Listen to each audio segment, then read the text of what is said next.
कसे असेल कलियुग? द्वापार युगात पांडवांच्या प्रश्नावर श्रीकृष्णांनी दिले उत्तर. 4 युगांची वर्णने वाचताना पाहिले. सत्ययुग, दुसरे त्रेतायुग, तिसरे द्वापार युग आणि चौथे कलियुग. या युगानंतर सृष्टीचा शेवट होणार असे म्हटले जाते. सध्याचे वातावरण पाहता तसेच होईल असे वाटते. रोजच्या बातम्या आणि समाजातील दुष्प्रवृत्तीचे वाढते प्रमाण पाहता घोर कलियुग या शब्दाची व्याप्ती कळते. समाज ज्या गतीने अधपतनाला लागला आहे त्या गतीने भविष्य कसे असेल हा विचार निश्चितच आपल्याही मनात येतो.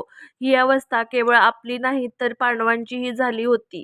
कारण महाभारताच्या वेळीच कलीने लोकांच्या डोक्यात शिरायला सुरुवात केली होती. म्हणूनच आपलेच म्हणवणारे लोक आपल्या विरुद्ध उभे राहिले आणि महाभारत घडले. याच वृत्तीचा विचार करता पांडवांनी श्रीकृष्णांना भविष्यात काय होणार ही काळजी व्यक्त केली. तेव्हा काय घडले हे आपण जाणून घेऊयात. 4ही प्रकारच्या युगामध्ये कलियुग सर्वात जास्त शापित युग मानले जाते, जिथे माणूस कर्म आणि धर्म कमी करत आहे.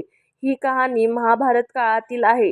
एकदा 4 पांडव श्रीकृष्णांना विचारतात, कलियुग काय आहे आणि कलियुगात काय होईल? या प्रश्नावर कृष्ण हसले आणि म्हणाले, कलियुगात काय परिस्थिती असेल याचे मी तुम्हाला प्रात्यक्षिक दाखवतो. असे म्हणून त्यांनी आपल्या भात्यातून 4 बाण घेतले आणि धनुष्याच्या सहाय्याने 4 वेगळ्या दिशेला सोडले आणि 4ही पांडवांना ते बाण घेऊन येण्याची आज्ञा दिली. सर्व 4ही पांडव बाणाच्या शोधात वेगवेगळ्या दिशेने गेले. जेव्हा अर्जुनाने बाण शोधून तो उचलला तेव्हा त्याला मंजूळ आवाज ऐकू आला. तो त्या आवाजाकडे वळला. त्याने पाहिले एक कोकिळा खूप गोड आवाजात गात आहे, पण त्याच वेळी जिवंत सशाचे मांस खात आहे. तो ससा खूप वेदना सहन करत आहे. या दैवी पक्षाचे हे घृणास्पद कृत्य पाहून अर्जुनाला धक्का बसला.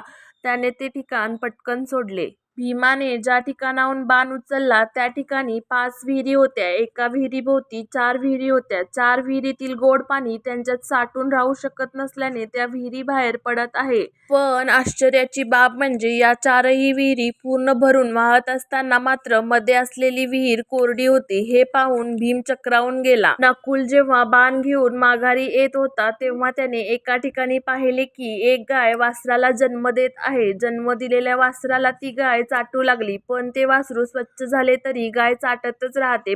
खूप मुश्किलीने लोक त्या वासराला गायीपासून वेगळे करू शकले. तेव्हा ते वासरू खूप जखमी झाले होते. हे पाहून नकुल गोंधळून गेला. सहदेवाने एका डोंगराजवळून बाण उचलला आणि पाहिले एक मोठी शिळा खाली कोसळत आली. ती शिळा खाली येताना वाटेत येणाऱ्या मोठमोठ्या झाडांचा, दगडांचा चुराडा करत होती, पण तीच शिळा एका लहान रोपामुळे थांबली. यावेळी सहदेवही चकित झाला. या चौघांनी सर्व घटनांचा अर्थ श्रीकृष्णांना विचारला. श्रीकृष्ण हसले आणि अर्थ सांगितला. कलियुगात धर्मगुरूंचा आवाज खूप मधुर असेल आणि खूप ज्ञानही असेल, पण ते साधकांचे शोषण करतील, जसं कोकिळा त्या सशाचे करत होती. कलियुगात गरीब लोक श्रीमंतासोबत राहतील. श्रीमंताकडे खूप धन असेल, ठेवायला जागा नसेल, पण ते त्यातील एक कवडी सुद्धा गरिबांना देणार नाहीत, जसं त्या विहिरींनी त्या कोरड्या विहिरीला एक थेंब सुद्धा दिला नाही. कलियुगात पालक मुलांवर एवढं प्रेम करतील की त्या प्रेमाने मुलं बिघडतील आणि त्यांचे आयुष्य उद्ध्वस्त होईल, जसं त्या गायीचे प्रेम वासराला त्रासदायक ठरले. कलियुगात माणसे चरित्र्याच्या बाबतीत खूप घसरतील, जसे ती शिळा डोंगरावरून घसरली आणि त्यांचे अधपतन काही केल्या थांबणार नाही. पण सर्वात शेवटी देवाचे नाम त्यांचे संरक्षण करील, त्यांचा उद्धार होईल, जसं त्या लहान रोपाने त्या शिळेला आणखी खाली जाण्यापासून रोखले.